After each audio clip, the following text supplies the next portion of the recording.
and welcome back to my channel. This is Didsbury Art Studio and I'm Sally, and we're going to do a dead quick video today because I have so many requests about threading up a sewing machine and the absolute basics. So let's get straight into this. I'm going to show you my BERNINA 1008. I'm going to grab my thread and pop it on the spindle up here, and then we're going to take it around the back of this hook over here. And then we're going to do a sort of end shape. So we're going underneath this hook here. We can use our handle on the smooth side there to pull forward this hook. We're going to drop the thread through this little gap here. I'm just going to get a nice sharp edge my thread. I'm going to drop the presser foot and then thread through the needle.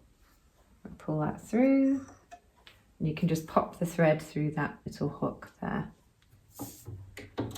Next up, we want to get our bobbin, and we're going to pop it in the bobbin case. We're going to go clockwise through this little gap here at the top and drag the thread through until it comes through this little area here.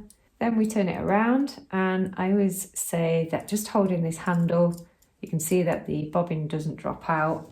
You can pull off this top so you can see a little bit more clearly, and then we're going to just pop that in. I just swivel the bobbin case just to check it's not going to fall out there.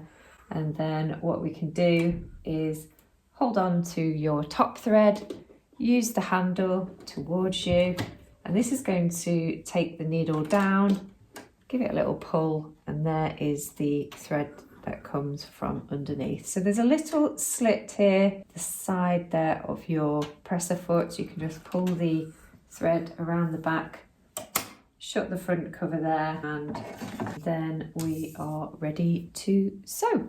So I hope you enjoyed the video today, and if you did, do give it a big like and share the channel and subscribe if you're new around here, and I shall see you in the very next video. Take care of yourselves.